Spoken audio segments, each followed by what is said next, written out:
Методи на истражување во психологијата. Значи, за било кое тврдење, за било што, дали е теорија, дали е факт, дали е мислење, да кажеме дека е научно, ние мора да користиме одредени научни докази, а на научните докази ги собираме со помош на методите на истражување. Тие методи на истражување потоа се обработуваат статистички, за што ќе зборуваме во следното видео. Значи, секоја наука се користи своји методи за истражување. Горе-доле ќе ги наброиме скоро сите научни методи, но ќе се фокусираме на оние кои што ни се на нас предмет на проучување во психологијата, односно се најкористени од страна на психолозите. Првиот од методите на истражување е методот на студија на случаи. И овде самиот наслов ни кажува, значи, дека прибирањето на податоци кои што ни се предмет на одредено истражување го прибираме студирајќи ги случаите. Па да речеме дека мене ми е предмет на истражување кои се симптомите на шизофренија и по метод на студија на случаи јас студирам случаи пациенти со дијагностицирана шизофренија.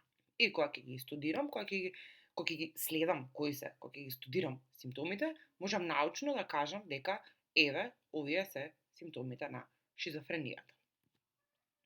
Метод на архивски студии значи дека до она што ми е предмет на истражување, односно до податоците кои што ми се потребни за истражувањето, доаѓам со помош на архиви. Во 2020 година најупотребуваната архива е Google, но обично секоја институција, не обично него и законски секоја институција треба да си има своја архива. Ако мене, например, предмет на истражување, односно ми е важно во истражувањето кое што го спроведувам дел од некој труд, ми е колку заболени од шизофренија имало во 2001 година во Република Македонија. Со помош на архивски студии си доаѓам до податоците.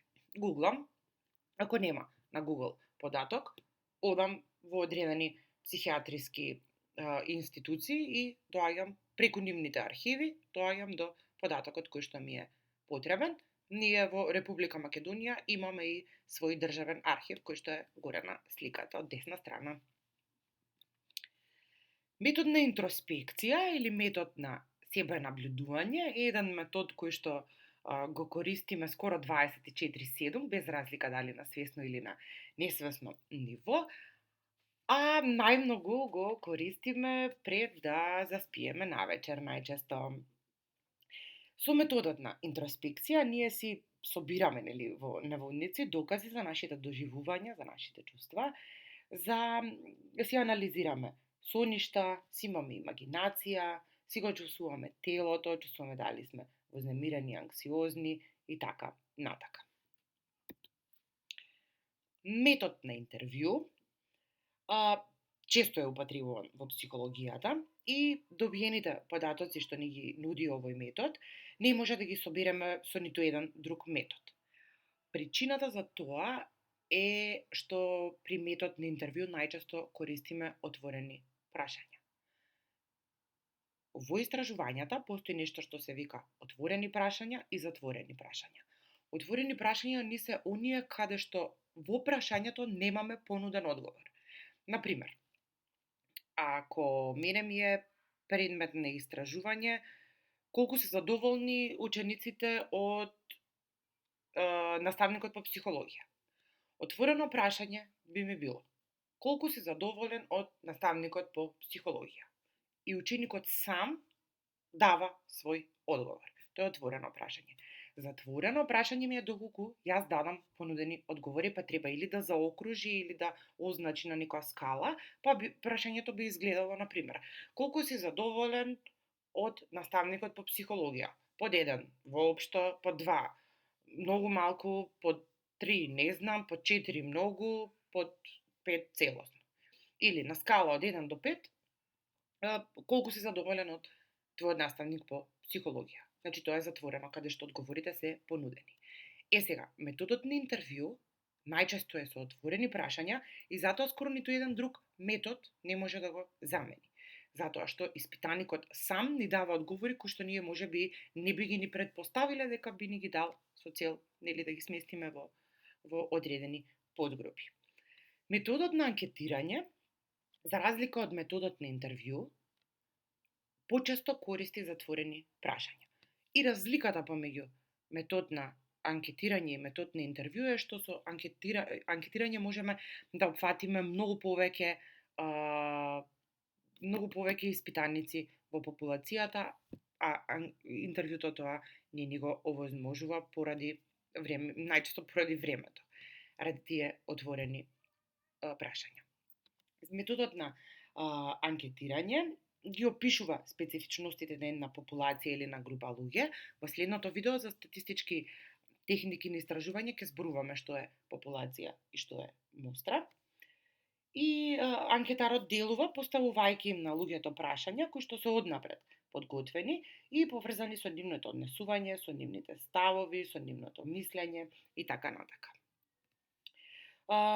Пред да се спроведе анкетирањето, истражувачите се определуваат за субјектите што ќе се формираат по пат на репрезентативен примерок и всушност главното нешто што ни е важно за анкетирањето за податоците кои што ќе ги добиеме од анкетирањето да бидат научни, ние начинот на кој што ќе го избереме примерокот или мострата од популацијата.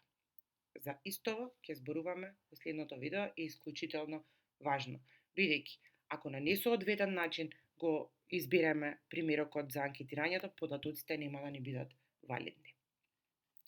Метод на тестирање, сите сме биле дел од метод на тестирање, постојат нешто што се вика тестови на знаење, тоа се тестовите кои што ви ги спроведуваат наставниците и го мерат нивото на вашето знаење по одреден предмет, а во психологијата користиме тестови кои што се нарекуваат психолошки тестови.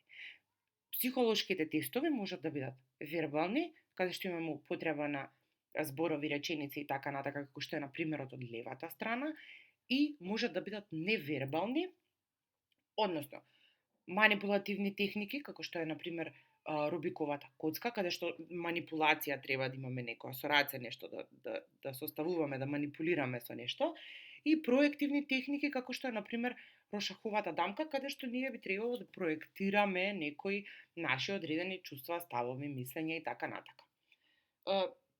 Исто така во проективни техники спаѓаат и сказните, кога ние треба да напишеме наше видување, наша перцепција околу одредено нешто. Метод на природно наблюдување значи дека истражувачот преку наблюдување доаѓа до одредени податоци кои што му се потребни. Најмногу возможува кога ги истражуваме децата, но и возрастните луѓе како тие се однесуваат во реалниот свет. Истражувач се вика природно затоа што истражувачот едноставно ја зема само улогата на очевидец на настанот и не интервенира со ништо во ситуацијата која што ја мери, која што се одвива. Недостатоков на методов на природно наблюдување е што скоро секогаш имаме и вметнување на субјективност од страна на истражувачот, односно како тој го перцепира тоа што го наблюдува.